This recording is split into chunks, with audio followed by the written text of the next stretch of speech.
Class reunion. The campus heartthrob often joked by calling my girlfriend baby, and my girlfriend never rejected it. On the contrary, she gladly accepted it, looking as if she enjoyed every second. Even afterward, on WeChat, she chatted with him in the same way. My reminders were useless, so I directly announced a breakup. My girlfriend was dumbfounded, just because someone jokingly called me baby. You're breaking up with me over that? I nodded. Unexpectedly, after the breakup, she cried with regret. Chapter 1, Baby, Breakup. Jack, are you insane? Just because Jonathan called me baby as a joke, you're really breaking up with me for that? Juliet's breath caught. She asked in disbelief. I nodded. Looking at her angry expression, I couldn't help but recall everything that happened tonight, 2 hours earlier. Inside the private room of the class reunion, the air was still filled with noisy laughter and the clinking of glasses. I was sitting in the corner, fingertips tapping lightly on the rim of my glass, my cold gaze fixed on Juliet. Not far away, Jonathan, the campus heartthrob back in college, was holding a glass of wine, wearing his usual frivolous smile. As he walked up to Juliet, his arm naturally rested on the back of her chair. Baby, you look amazing tonight. This outfit really brings out your glow. He leaned down slightly, deliberately lowering his voice, laced with teasing ambiguity. Instead of moving away, Juliet covered her mouth with a laugh, her eyes tilting upward flirtatiously, her tone playful. Oh, Jonathan, stop calling me that. Her voice was neither loud nor soft, just enough for a few people nearby to hear, which immediately drew a round of teasing laughter. Jonathan raised his brows smugly, his fingers even giving her shoulder a light squeeze, while Juliet, my girlfriend, only smiled and brushed his hand away, without giving the slightest clear rejection. My fingers froze on the glass, and my gaze turned ice cold. This wasn't the first time. In their WeChat chats, Jonathan had called her baby more than once, and her replies were always along the lines of all right or don't tease, sometimes even accompanied by affectionate stickers. I had reminded her before, but she always brushed it off with, he's just joking. He calls everyone that. Don't be so sensitive. Sensitive? Ha. After the party, I silently drove Juliet home. The car was filled with suffocating silence, broken only by the mechanical voice of the GPS. Juliet seemed to sense something was wrong. She turned to glance at me, speaking casually. What's wrong? You didn't have fun tonight? I didn't answer. When the car stopped under her building, I killed the engine, fingers resting on the steering wheel as I stared straight ahead. Juliet, I said calmly. She was still lowering her head, rummaging through her bag. Let's break up. Juliet froze. Slowly, she lifted her head, her pupils dilating, as though she hadn't heard clearly. What? I turned my face, repeating word by word. I said, let's break up, and that led to the scene at the beginning. Now, watching her anger and confusion, I gave a cold laugh, pulled out my phone, opened WeChat, and brought up her chat with Jonathan, shoving the screen right in front of her. A joke. How many times has he called you that? And which time did you ever refuse? Juliet's face turned pale, instinctively defending herself. That's just how he is. He calls everyone that. Why are you so petty? After all these years together, you're breaking up with me over something this trivial. I pulled my phone back, my eyes growing completely cold. Everyone. Then do the other girls also laugh like you? Fluttering with joy, looking like they can't wait to throw themselves at him. I sneered. Juliet, don't insult my intelligence, and don't insult the word relationship. I reached over, swiftly unfastened her seatbelt. Enjoying ambiguous flirting may be your choice, but my bottom line will not be trampled. My voice was icy. Get out. Juliet's face flushed red instantly, a mix of shame and fury. She shoved the door open, her high heels striking the ground hard. Turning back, she glared at me. Jack, you'll regret this. I didn't even spare her another glance. Stepping hard on the accelerator, I drove away without hesitation. Juliet stood there, chest heaving violently, fingers clutching her bag strap. Maybe she still thought I was just jealous, that in a few days I'd surely come back, begging her. But she was wrong. This time, I meant it. Chapter 2, just for this. When I got home, I immediately muted my phone and threw it on the sofa. I didn't need to look at it to know that Juliet must be bombarding me with messages and calls right now, trying to use her usual theories of making a big deal out of nothing and being overly possessive to convince me, or more accurately, to convince herself that I was just throwing a tantrum and would apologize in a few days. But unfortunately, this time she was completely wrong. I poured myself a glass of ice water and stood by the floor-to-ceiling window, coldly gazing at the night view outside. Scenes from the evening's reunion flashed in my mind. Jonathan's hand resting on the back of her chair, her eyes curving with laughter, and that playful, "Oh, you're calling me that again." A wave of disgust rose in my chest. I should have broken up with her long ago. From the very first time I saw Jonathan call her baby on WeChat, and she responded with a giggly emoji. I should have told her to leave, but I gave her a chance, reminding her to set boundaries, and she just brushed it off, saying I was overthinking. Juliet stood by the door, her fingers trembling as she typed message after message. Jack, what do you mean? You're breaking up with me over a nickname. Jonathan just likes to joke around, you know that. Yuri being so childish.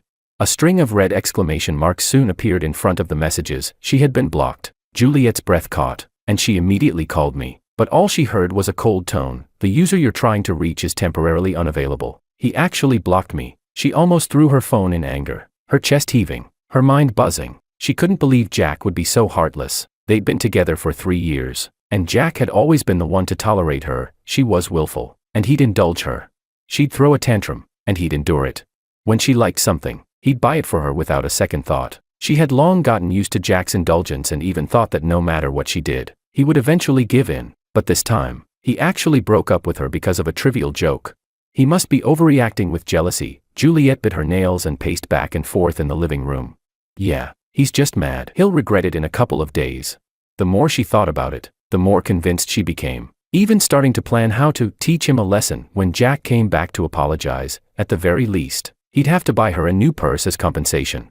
The next morning, I went straight to the office. As usual, my assistant Alex brought me coffee and today's schedule. I glanced at it and said lightly, postpone tonight's dinner. Alex was taken aback. But sir, tonight is a dinner with Chairman Wong. We've tried to schedule it a few times already. Postpone it. I didn't even look up. Just tell them I have personal matters. Alex didn't dare ask any further and nodded, leaving. I leaned back in my chair, rubbing my temples. Personal matters. I just didn't want anyone to notice that something was off with me, although I was the one who initiated the breakup. 3 years of feelings weren't fake, and the frustration in my chest wouldn't go away. But I knew clearly, this frustration wasn't because I was reluctant, but because I was disgusted with my own indecision. I should have ended it sooner. The first time she ignored Jonathan's overstep, I should have told her to leave. All day long, Juliet's phone screen lit up and then went dark, lit up and went dark again. She checked WeChat every few minutes, afraid she'd miss Jack's regretful message, but the chat window remained empty. Not even a friend request. He really isn't talking to me. She bit her lip, her heart starting to panic. Her best friend messaged her, so, have you made up yet? Juliet forced herself to reply nonchalantly, he's still mad, but don't worry, he won't last 3 days. After sending that, she inexplicably felt a little uneasy. Jack was never the type to sulk. He was always decisive, firm in his words and actions, whether it was work or relationships. The thought crossed her mind, and she shuddered. At 9 p.m., I returned home. As soon as I opened the door, I smelled a familiar perfume. I frowned and immediately switched on the living room lights. Juliet was sitting on the sofa, her eyes red, clearly having just cried. How did you get in? I asked coldly. She stood up, her voice choked with sobs. Jack, can we talk? Leave. Just 5 minutes. She rushed over to grab my hand. I didn't realize you'd care so much. I won't let Jonathan call me that anymore. I promise.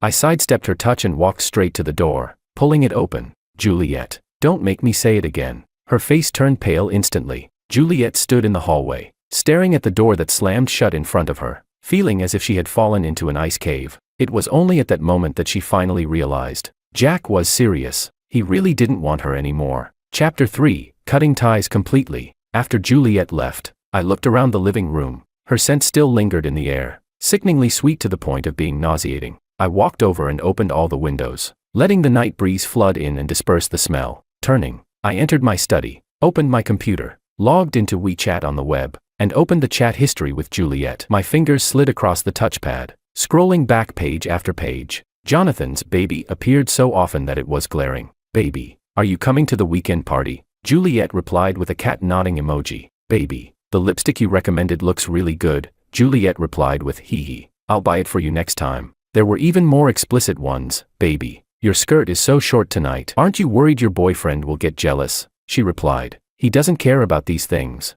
I took screenshots of the 10 worst ones, packed them into a zip file, and sent them to Juliet's email. The subject line simply read, look for yourself. Take care. Then, I blocked all her contact details, WeChat, phone number, Alipay, even music app friends. Finally, I opened Weibo and removed the account I had secretly followed for 3 years. After all of this, I leaned back in my chair and exhaled deeply. The world was finally quiet. Juliet sat in the taxi when her phone suddenly vibrated. She scrambled to pull it out and saw the email notification. It was from Jack. He couldn't have let go after all.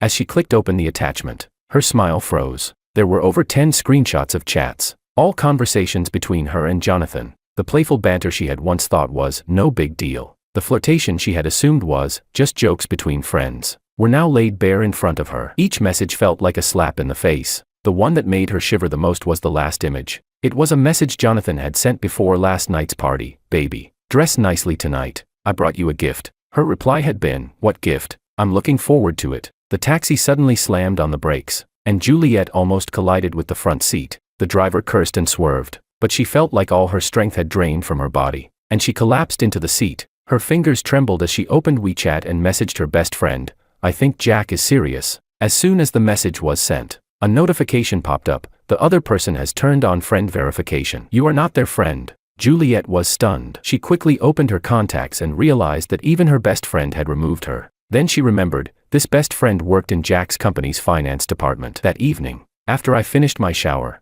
I saw I had several missed calls, all from unfamiliar numbers. I immediately switched to Do Not Disturb mode. On the nightstand, there was a contract I needed to sign tomorrow. When I flipped it open to double-check the terms, a photo slipped out from the folder. It was from when I took Juliet skiing in Hokkaido last winter. She was wearing a white down jacket, her nose red from the cold, leaning against my chest, smiling. I stared at the photo for 2 seconds, then tore it in half and threw it in the trash. As I turned to turn off the light, the moonlight filtered through the gap in the curtains and fell directly on the torn photo. In the dark, I closed my eyes for a moment. 3 years of love ended. Chapter 4, He Can't Live Without Me. At 7 a.m., I walked into the company building on time. In the elevator, I ran into Zoe from the finance department. She hesitated, casting several glances at me, before finally speaking up when the elevator reached the 28th floor. Sir, Juliet called me over 20 times last night. I didn't look up, just block her. But she kept crying, saying you misunderstood her. I finally raised my eyes, my gaze resting on Zoe's face for a second. Are you close to her? Zoe immediately shook her head. Just a regular classmate. I'll delete all her contact details right now. The elevator doors opened, and I stepped out, hearing Zoe frantically scrambling with her phone behind me. After the meeting at noon, my assistant told me that Miss Mu had been waiting at the front desk for 2 hours. I glanced at the surveillance screen. Juliet, wearing the Chanel outfit I gave her last month, was wiping her tears in front of the receptionist. Call security. 3 minutes later, my phone lit up. It was a multimedia message from an unknown number, a picture of a pregnancy test stick with the caption, Jack, I'm pregnant. We need to talk. I stared at the photo for 3 seconds and then forwarded it to the head of the company's legal department. Falsifying medical records for blackmail. Report it to the police. Juliet rushed into the coffee shop with dark circles under her eyes, where her group of friends was already waiting. Juliet, over here. Abigail waved. Juliet sat down with a thud, slamming her bag onto the chair. I'm so mad. Jack actually blocked me. The 3 friends exchanged glances. Iris cautiously asked, is it really because Jonathan called you baby? Yeah. Juliet grabbed Abigail's iced Americano and gulped it down. He's making a big deal out of nothing. Jonathan just likes to joke around. He calls everyone that. So why should I break up with him because of that? Iris hesitated. But, if my boyfriend was called baby by someone else, I'd probably. That's not the same. Juliet interrupted her. Jack is always so busy with work. If it weren't for Jonathan constantly asking me out, I'd be suffocating. He doesn't even appreciate it and gets jealous. So childish.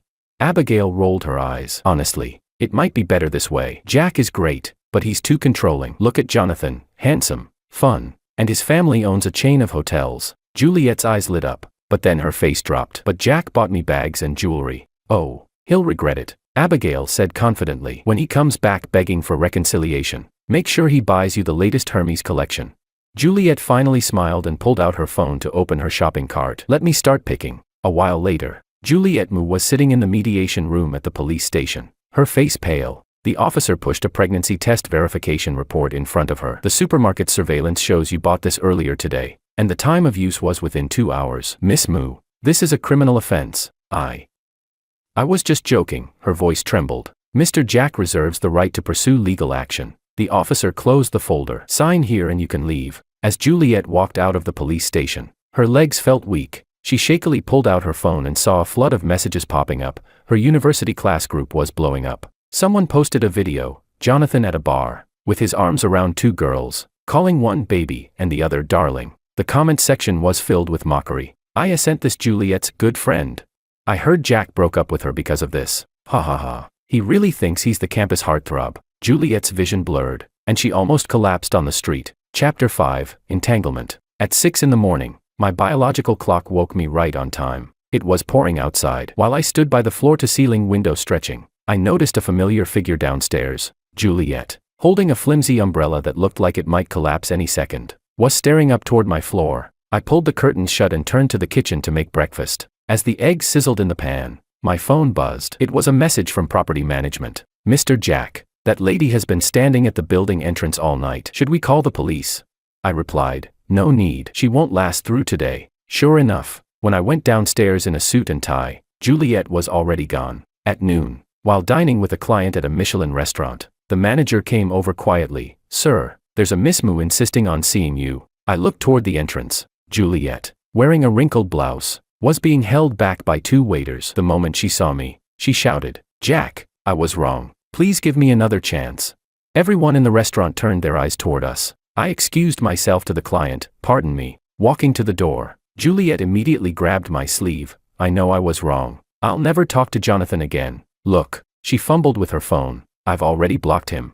I slowly pulled my sleeve out of her grip. Miss Moo, you're disturbing my meal. Tears welled up in her eyes instantly. You can't be this heartless. I've been with you for 3 years. So what? I said flatly. The moment you enjoyed Jonathan calling you baby, we were finished. But there's really nothing between Jonathan and me, she argued. I never betrayed you. Emotional betrayal doesn't count as cheating. I looked at her coldly. Hearing the so-called campus heartthrob call you baby over and over, don't tell me you didn't feel anything. Juliet froze, wanting to defend herself, but in the end, she staggered away. That evening, when I returned home, I found a paper bag hanging from the doorknob. Inside was the Chanel jacket stained with rust, along with a crumpled note. Everything you gave me, I'm returning. I tossed the entire bag straight into the trash. Just as I was about to enter, the elevator chimed open. Movers carried several large boxes out. The long empty luxury apartment across the hall finally had a new owner. A woman in a white suit was directing them. Hang this painting in the study. Be careful. She turned and noticed me, nodding politely. Hello, I'm Helen, just moving in. I'm Jack. I extended my hand. Need a hand? Meanwhile, Juliet was drenched, crammed inside the subway, her high heels landing in a puddle of unknown filth. It was the first time in 3 years she had taken public transport. Before, Jack always drove her, or at the very least booked her a car. Now, staring at the ride-hailing app showing peak surcharge 8x, she gritted her teeth and chose the subway. Move. A burly man shoved past, and Juliet's Chanel jacket brushed against a rusty railing. She gasped, my jacket.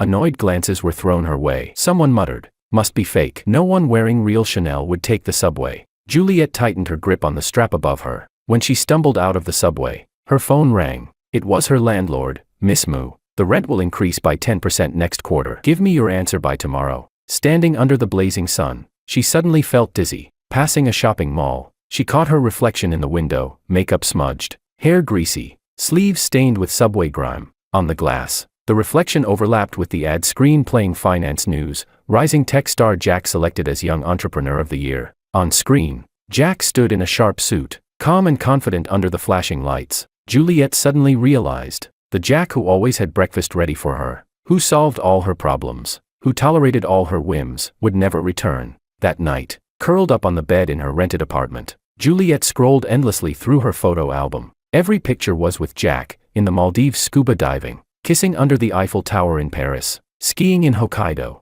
In every photo, Jack's gaze toward her was so tender it could melt ice. She suddenly realized, her phone didn't have a single photo with Jonathan. Fireworks crackled outside. Juliet looked toward the night sky as tears finally spilled over. She finally understood. Those unspoken flirtations, those coy little games, those clever tricks she thought were harmless. This was the price. Chapter 6, A New Dawn. On a weekend morning, I was woken up by the sound of the doorbell. Through the peephole, I saw Helen standing outside, holding 2 cups of coffee. She wasn't in a suit today, just a simple white t-shirt and jeans, her hair casually tied back into a ponytail. Sorry to bother you. She handed me a cup. My coffee machine broke down. I just moved in 3 days ago. Could I borrow yours?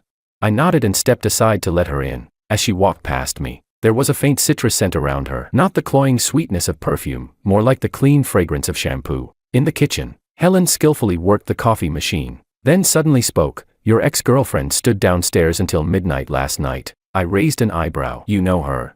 I saw her waiting for you, so I guessed. She handed me an espresso. When she left, she threw a bag into the trash. I took a sip of the coffee. It was unexpectedly good. Curious what it was. Helen blinked playfully. So I checked. It was a bunch of luxury packaging boxes, with receipts inside, all purchased within the past 2 weeks, after your breakup. I let out a cold laugh. Juliet was still the same, thinking maxing out her credit card would soften me. On Monday morning, during the weekly meeting as the marketing team reported quarterly figures, my phone buzzed. From Juliet, I'm downstairs at your office. The guards won't let me in. I deleted the message immediately and gestured for the report to continue. 5 minutes later, the front desk called. Sir, Miss Mu said, if you don't come down, she'll stay at the door indefinitely. I sneered. Ignore her. Let's see how long she lasts. The conference room fell into dead silence. Everyone kept their heads down, pretending not to hear. After the meeting, the head of legal lingered. Sir, if she keeps showing up every day, should we call the police? No need. I gathered the documents. She won't last the month. That night, after working late until 10, Juliet suddenly rushed out and clung tightly to me. I'm sorry, darling. I was wrong. I shoved her away at once. You're not sorry because you realized your mistake. You're sorry because you can't live the way you used to anymore. With that, I walked away without looking back. When I got home, I found Helen picking up a delivery. Midnight snack again. I glanced at the fried chicken bag in her hand. She shook a beer can with a grin. The acquisition deal went through. Celebration. By the way, she suddenly leaned closer and sniffed. You smell like a woman's perfume. I instinctively stepped back. My ex came to cause trouble. I lifted my sleeve to sniff and immediately remembered Juliet throwing herself at me earlier. Could just that brief hug have left a scent? What is this woman, a bloodhound?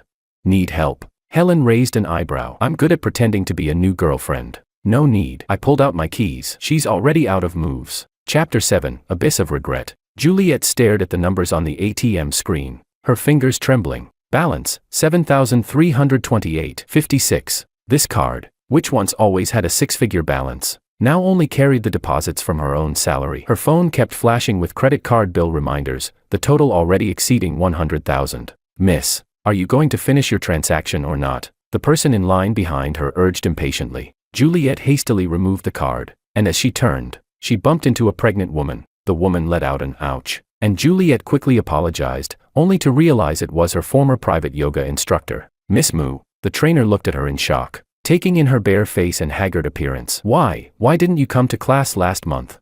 Juliet forced a smile. I've been busy lately, but Mr. Jack prepaid for a whole year of lessons. The trainer lowered her voice. Is it because you didn't show up that he came last week and requested a refund? Juliet's vision went black. The next day, Juliet stood inside a luxury resale shop, watching the appraiser critically examine her handbags. This patent leather one has scratches. I can only give you 20,000. 20,000. Juliet shrieked. I paid 48,000 for it, and I only used it once.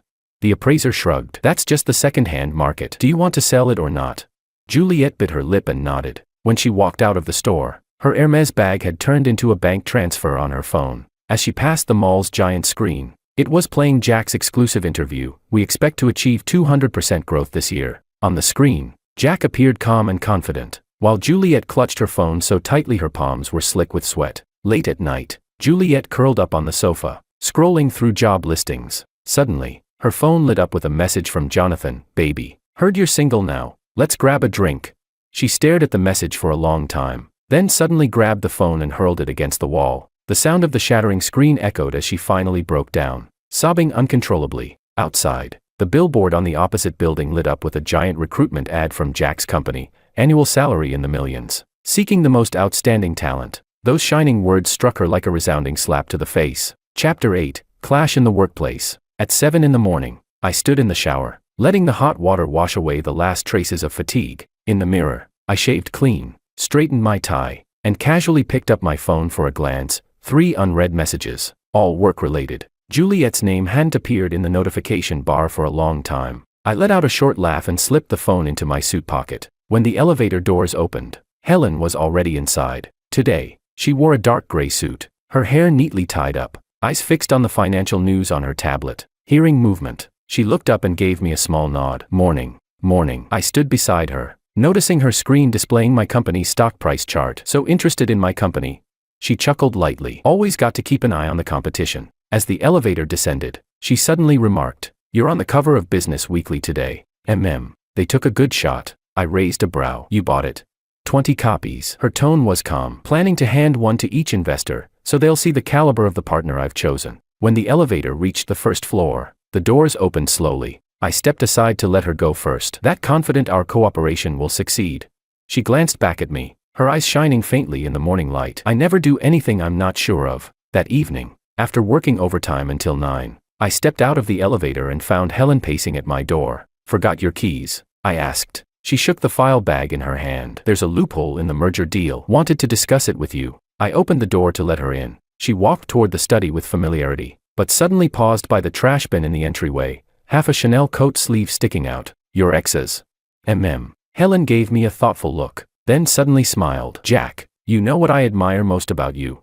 I raised a brow. Waiting. Decisiveness. She pulled out the file and handed it to me. Like this contract, once you found a problem, you had it redrafted right away. No compromise. I took the file, my fingertips brushing against hers accidentally. Her hand was warm and dry, no cloying perfume, no stickiness. Outside, the city lights glittered. Somewhere out there, Juliet was probably staring blankly at her empty bank account, and I suddenly realized I hadn't thought about her for an entire week. Chapter 9, Baby, break a leg. At noon, during my break, I was chatting with the executives in my office when Zoe suddenly barged in, her expression odd as she handed me a phone. Sir, you might want to see this. On the screen was a group chat from our university classmates. The latest post was a photo of Jonathan lying in a hospital bed, his right leg in a cast. Captioned, "Take it easy, brothers. I really screwed up this time." Expressionless, I scrolled through the messages, reading the backstory. Last Friday night, Jonathan couldn't keep his mouth shut at a bar. He shouted "baby" 3 times at the girlfriend of a vice president from a tech company, who threw a drink in his face on the spot. That VP, a retired Special Forces soldier, cornered Jonathan in the parking lot afterward. Word was Jonathan's tibia was broken, 3 months minimum in bed. The office fell into dead silence. I handed the phone back to Zoe. He brought it on himself. An old staff member from legal leaned over. Sir, should we take this chance to sue Jonathan for harassment, considering those chat records with Miss Moo? No need. I straightened my files. No point stabbing a corpse. That evening, on my way home, I ran into Helen in the elevator. She was holding the latest issue of Financial Figures. Guess who I saw today? She opened the magazine, pointing to an interview. George from Pluto Tech, the guy who broke Jonathan's leg. I glanced at the photo. You know him? Classmate. She chuckled. He said he'd cover Jonathan's medical expenses. The condition, that the brat avoids women altogether in the future. When the elevator reached the first floor, we walked side by side toward the parking lot. The night breeze carried the faint scent of cedar from her. I suddenly asked, what would you do if someone called you baby? Helen paused, turned to look at me. First drink in his face, second one down his pants. Her eyes narrowed. Why? You want to try it, boss? I laughed under my breath and held the car door open for her. Let me give you a ride. Meanwhile, Juliet sat staring at a job posting on her computer. MT Tech is hiring a marketing director. Annual salary, $800K, 2M. It was Jack's company. On impulse, she clicked apply. The system autofilled her resume. Her last job, 3 years ago, CEO's girlfriend. Panicking, she quickly closed the page, only to hear her coworker exclaim behind her, "Oh my God, look at Jonathan's new post." Her phone buzzed madly. In the university group, someone had shared Jonathan's latest update. He was in the hospital bed, flashing a peace sign, captioned, "Legs healing. Thanks for the love, babies." The comments section was pure ridicule. Still hitting unmarried women. Which bone will you break this time? LOL. Does he still think he's the campus heartthrob? Juliet's chest tightened. She could barely breathe. The chat was blowing up. Breaking news. The guy who hit him was George from Pluto Tech.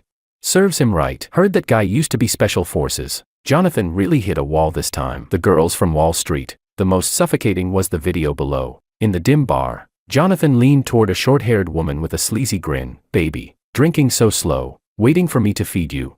The next second, she grabbed her glass and splashed it in his face. A low, cold male voice came from off-camera. "Who the hell are you calling baby?" Juliet suddenly remembered the reunion half a year ago, when Jonathan had draped his arm over her shoulder, calling her baby. And she had laughed and swatted his hand away. Jack had been sitting right across, his gaze icy cold. Her phone buzzed again. A message from her friend. See the group chat. "Now do you understand why Jack broke up with you?" Juliet bit her lip hard. At dawn, Juliet curled on the sofa as Jack's interview replayed on TV. In terms of business management, I believe a bottom-line mindset is crucial. On screen, Jack, in a sharp suit, spoke calmly. It's the same with relationships. Once a red line is crossed, there's no turning back. The host joked, "We hear you're still single. Are your standards too high?" He smiled faintly. "I simply know what I want." Juliet abruptly switched off the TV. In the darkness, she finally cried, not out of indignation, not out of anger, but from complete and utter regret. At last, she understood, the moment Jack stood up and walked away from that reunion in silence. He had already given her his final mercy, and Jonathan's leg in a cast. That was the price that should have been paid long ago. Chapter 10, Belated Realization. I was jolted awake by the vibration of my phone. On the screen, more than a dozen text messages from the same unfamiliar number. I didn't open them, but the notification bar already showed part of the content. Jack. I saw the video of Jonathan getting beaten up. I finally realized how disgusting I was back then. I was wrong. Really wrong. I put my phone on silent, turned over, and went back to sleep. At 6, when I got up for my morning run, that number called 3 more times. I pressed the answer button, and Juliet's hoarse voice came through. "Jack, can we?" "No." I hung up and immediately blocked the number. In the community garden, Helen was stretching. Today she was wearing a black sports tank top, and the sweat on the back of her neck shimmered in the morning light. "Morning." She didn't turn her head. "Your phone's been buzzing non-stop." I stepped onto the treadmill beside her. "Ex-girlfriend." Helen chuckled. "Looks like Jonathan's broken leg hit her pretty hard." I adjusted the treadmill's incline. "Do you think belated realizations mean anything?" She pressed the speed-up button, her ponytail flying behind her. "Of course, they make the ones who made mistakes live in even more pain." Juliet stared at her disconnected phone, tears falling hard onto the screen. She pulled up the last photo in her album with Jack. On her birthday last year, he was holding a cake. Eyes so gentle they made her heart tremble. What wish had she made back then? Something like, "May we always be this happy." How ironic. Her finger slid through her contacts, and almost against her will, she dialed Jonathan's number. It rang for a long time before being picked up. An impatient voice came through. "Who is it?" "It's me, Juliet." Jonathan's tone suddenly turned mocking. "What? Jack doesn't want you anymore?" Her grip tightened on the phone. "Why did you always call me baby back then?" There was silence on the other end. Then suddenly an outburst of laughter. "You're not telling me you're only asking this now because it was fun?" I wanted to see if Jack's girlfriend was easy to flirt with. Turns out just calling you baby twice made you blush, and I figured maybe sending you a red envelope would be enough to get you out. Juliet slammed the call shut. At 10 in the morning, the receptionist informed me that a Ms. was downstairs, saying she had something important to return to me. Let her wait. It wasn't until after lunch break that I went down by elevator. Sure enough, Juliet was still in the lobby, holding a cardboard box in her arms. 3 months without seeing her. She was so thin she looked almost like a different person. Dark circles heavy under her eyes. When she saw me, she stumbled forward. These are all the things you gave me." I glanced at the box. Watches, jewelry, handbags. "No need to return them." I pressed the elevator button. "Throw them away." She suddenly grabbed my sleeve. "Jack, if I had rejected Jonathan right away back then, there's no if." I pulled my arm free. "Just like Jonathan's leg, once it's broken, it's broken." The elevator doors closed slowly. The last thing I saw was her collapsing to the ground. Juliet stood in front of the trash station clutching that box of luxury goods, suddenly remembering the first time she had received a gift from Jack. Back then, fresh out of college, she had cried and laughed at the same time when she received her very first Hermes. Jack had rubbed her hair and said, "There will be more in the future." And now, with her own hands, she threw all those more into the trash bin. Her phone buzzed. It was the landlord's final warning. "If you don't pay the rent tomorrow, move out." She squatted by the roadside, checking every single bank card balance. Together they still weren't enough to cover 1 month's rent. In the distance, the LED screen on a skyscraper was playing an ad for Jack's company, the voiceover powerful, MT technology, redefining the future. Juliet finally broke down in sobs. She finally understood. What she had lost was not just the infinitely tolerant boyfriend, but also the only person in her life who had truly loved her. And all of this, just because of a few frivolous words, baby. Chapter 11, The Road to Rebirth. Juliet crouched in the back alley of an office building, her fingers trembling as she scrolled through job listings. Juliet. She looked up and saw the shocked face of her college classmate, Abigail. The other woman was dressed in a professional suit, an MT Technology employee badge pinned to her chest. You work at Jack's company." Juliet hurriedly stood up, patting down the wrinkles on her crumpled dress. Abigail nodded awkwardly. "Marketing assistant." She lowered her voice. "You shouldn't be waiting here. The CEO gave strict orders last week. If anyone sees you, they're to call security immediately." Juliet's nails dug into her palms. How is he doing lately?" Yesterday he just closed a deal with ByteDance. At the celebration banquet, Abigail suddenly stopped talking. What about the banquet? Abigail sighed. One of the new interns accidentally spilled wine on the CEO. He just laughed and said it was fine. If it had been back then, you would have thrown a fit on the spot. Juliet suddenly remembered last year's annual party. Just because a female colleague toasted Jack with a glass of wine, she had smashed her own glass in front of everyone. At lunch with clients, the restaurant manager suddenly came over and whispered, "President, there's a Ms. waiting at the back door of the kitchen." I put down my napkin. "Call the police." 5 minutes later, the faint sound of sirens could be heard. One of the clients curiously asked what had happened. I smiled and raised my glass. Nothing important, just a minor nuisance. In the afternoon, back at the company, the receptionist handed me an envelope. That Ms. left this behind. Inside was a crumpled note. "I found a job at a milk tea shop in the west of the city. I will start over. I'm sorry." I casually tossed the note into the trash. Juliet stood behind the counter at the milk tea shop, mechanically repeating the motions of adding toppings, sealing cups, and sticking labels. "Order number 3, 1 large pearl milk tea." The manager urged impatiently. "What are you spacing out for?" She turned around in a panic, accidentally knocking over a bottle of syrup. Sticky liquid spread across the floor, just like her messy life. As she crouched down to wipe it, her phone slipped from her pocket. The screen lit up with a university group chat notification. Jack's company is about to go public. Valuation over $10 billion. Someone at her, "Juliet, if you hadn't screwed up back then, you'd be the $10 billion CEO's wife now." Syrup clung to her hands. No matter how she wiped, it wouldn't come off. That evening, when I got home, Helen was leaning against my door with 2 bottles of red wine at her feet. "Let's celebrate." She shook the bottles lightly. "I just poached an engineer from Google today." I opened the door and let her in. "Your intel is impressive." Of course. She casually found the corkscrew, like she'd done it 100 times before. "For example, I know your ex-girlfriend started working at a milk tea shop today." My hand paused while pouring the wine. "So concerned about her?" "I'm concerned about you." Helen looked straight into my eyes. "Jack, are you sure you've completely let go?" Outside, rain suddenly began to pour. I raised my glass to clink hers. "It's like this wine, once it's expired, the only thing left to do is pour it out." Helen smiled, her eyes bright. "Then, to rebirth."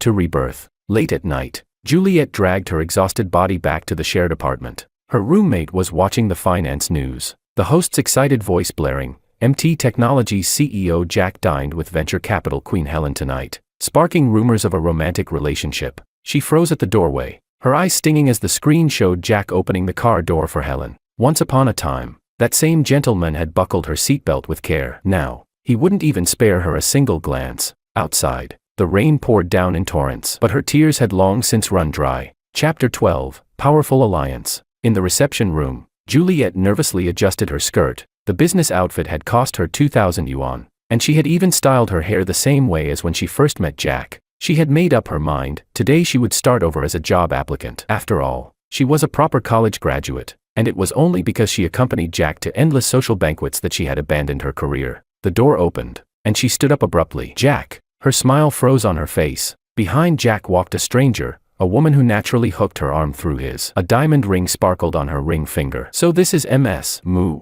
Juliet Mu's lips began to tremble. "You are Helen," the woman smiled. "Jack's fiancée." I looked at Juliet's face, turning deathly pale in an instant, and suddenly felt bored. Security. 2 large men entered immediately to drag her away. Juliet struggled, shouting, "Jack, I really know I was wrong. Please, give me a chance." Helen suddenly stepped forward. "Ms. Mu." She pulled a business card from her bag. "I know some good psychiatric clinics. I suggest you go." After Juliet was dragged out, Helen removed the ring and tossed it to me. "Props yours again." I raised an eyebrow. "Nice acting. Where's my reward?" "Dinner." She tilted her head, thinking for a moment. "How about giving me that West Side project instead?"